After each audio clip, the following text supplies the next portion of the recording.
We were dancing till the sun came out bright yellow, holding hands like we didn't want to say but couldn't let go. Meron ako dito 1 kilo ng leeg ng manok. Ipa-fry muna natin siya. Gagawin natin tong buttered garlic chicken. First, i-coated muna natin siya. Mamarinate muna natin. Let's go, guys. Okay, first, lalagyan natin siya ng pamintang pino.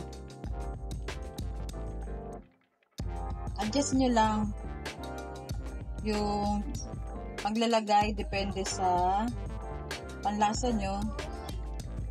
Then, maglalagay tayo ng seasoning granules.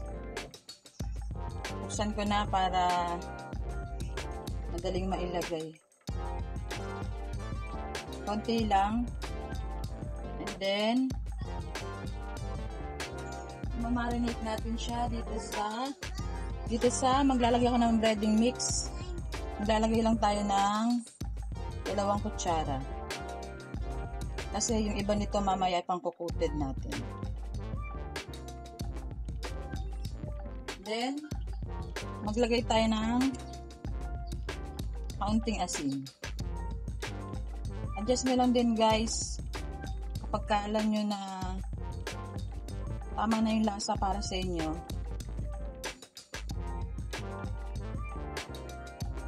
Then after nyan, syempre lalamasin natin yan. Lamasin lang mabuti, make sure na lahat siya ma-coat. Mamarinate natin yan dyan.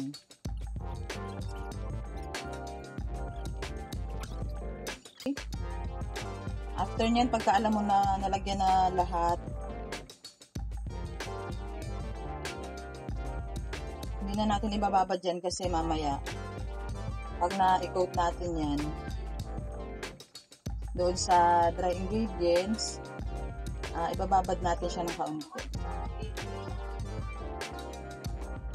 Yun na rin yun, parang minarinate na rin natin. Okay guys, magpe-prepare na tayo ng ating dry ingredients.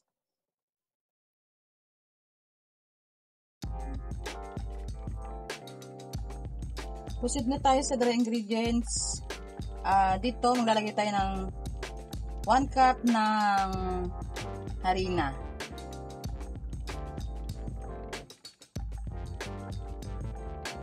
Then ito yung natira natin kanina doon sa breading mix. Isang ganito yon. Tapos ilalagay din natin to, tsaka itong natira natin kanina. Ito yung pang-coat natin. Then, maglalagay lang tayo ng kaunting paminta. Kaunti lang.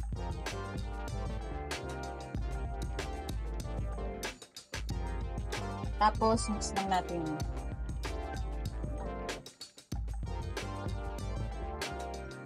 Then, after nyan, coat na natin itong ating 1 kilong leeg ng manok.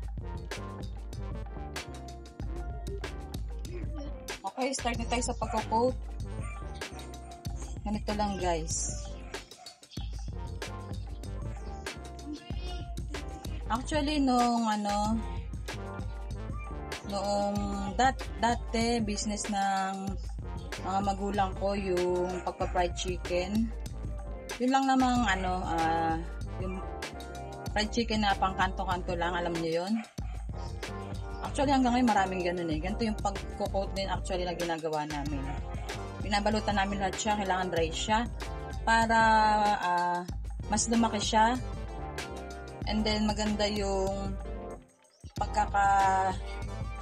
maganda yung outcome pagka naprito na siya.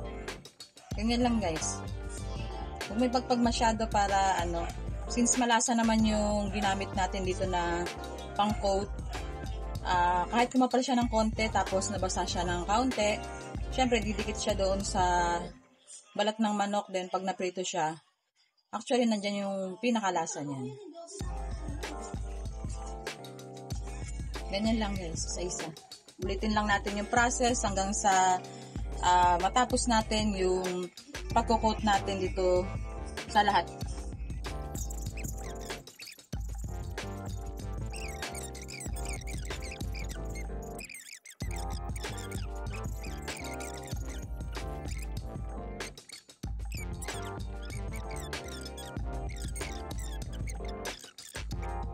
na guys, natapos na natin. Natapos na natin yung ating pinote na 1 kilong leeg. Then, ang gagawin natin dyan, i-rest lang natin siya para mamasa-masa yung dry ingredients na ipinang-coat nga natin. Kapag nakita nyo na gano'n na siya, then pwede natin siya i-prito.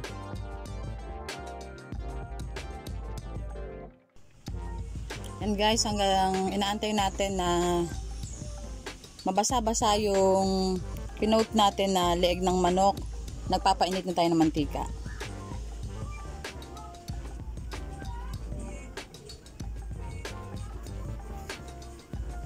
Ito guys, yung sinasabi ko sa inyo. Yan, kita ba? Ito. Tingnan nyo guys, oh.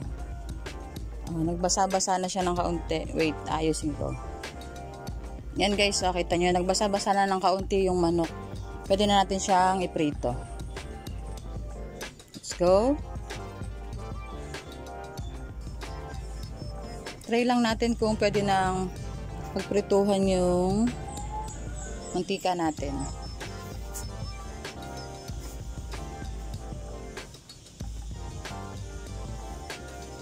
Okay guys, pwede na yan. Since lumutang na yung inilagay natin, ibig sabihin mainit na yung mantika.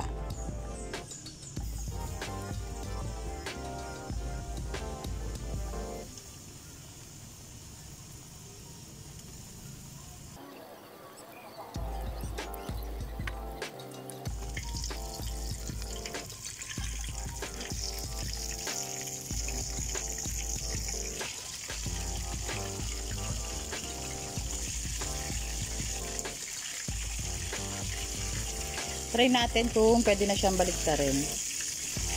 Okay, golden brown na yung kabilang side. So, babaliktarin na natin siya.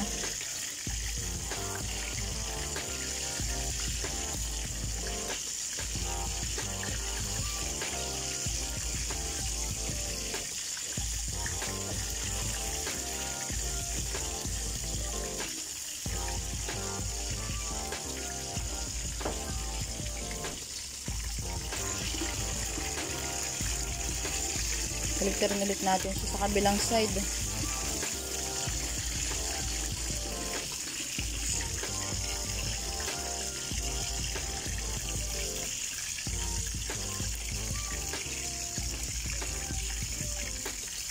Alam nyo ba ang palatandaan ko sa pagpiprito? Yung bula ng mantika. Kapag nakita mo na yung bula ng mantika is malinaw na, luto na yan, then pwede mo na siyang ahunin. Yun yung pinakapalatandaan ko dyan sa pagpiprito ng manok. Itong isa medyo hilaw-hilaw pa kasi medyo hindi pantay yung apoy ng kalan ko. Kaya ilipat natin siya dyan. Yan guys, kung napansin nyo malinaw na yung bula ng mantika, ibig sabihin luto na siya. Pwede natin siya ahunin. Pero kung gusto niya na mas toasted, ang gawin yung palatandaan is pagkaunti na lang yung bula niya.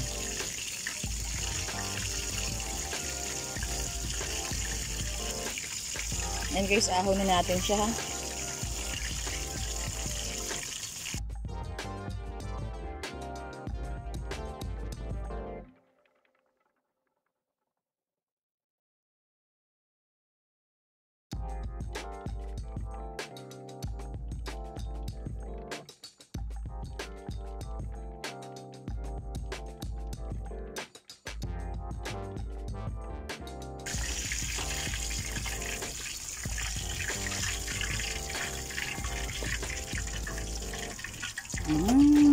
Finish. Kita niya guys ha.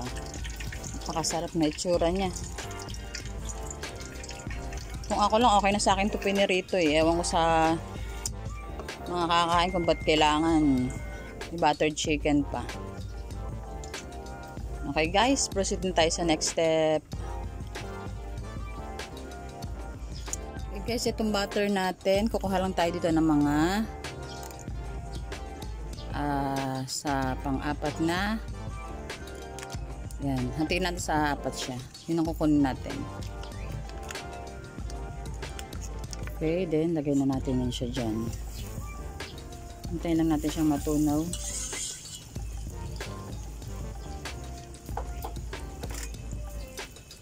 Then, syempre, isabay na natin yung ating garlic.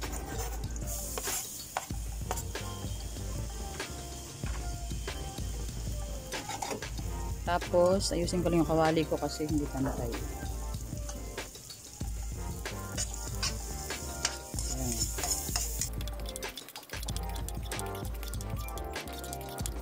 Antayin lang natin na medyo mag golden brown yung bawang.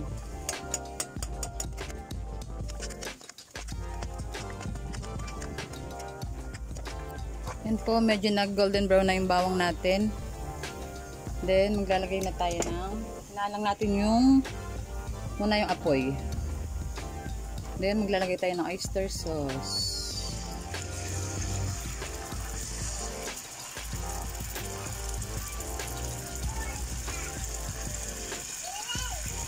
Tapos, maglalagay tayo ng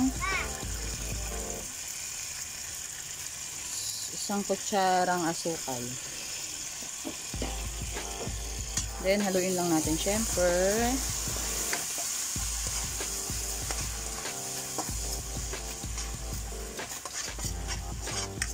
Then, dahil gusto nila ng medyo maanghang, naglagay tayo nitong sweet chili sauce. Konti lang.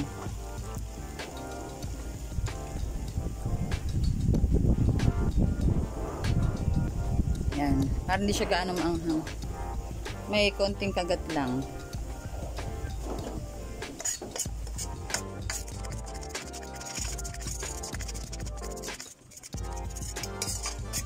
Alam mo na natunaw na yung nilagay nating asukal. Syempre, ilalagay na natin yung chicken. Unti-unti lang natin ilagay hanggang sa ano, para mabalutan lahat. Ang ganyan. Oops. Yeah. Kailangan mahina lang yung apoy mo para hindi siya masusunog. Kasi ano, ang purpose na lang naman ito is ano, para mabalutan lahat siya ng ano, yung chicken ano, neck natin, para mabalutan na lang siya ng sauce. Yan, pwede nga patayin na natin yung apoy eh.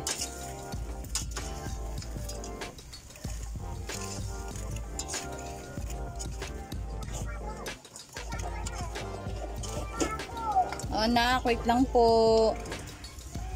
Ayan guys, oh, nabalutan na siya lahat. Oh, di ba? Napakasarap na itsura niya. Syempre, hindi na itsura yung masarap diyan. Masarap talaga siya, guys.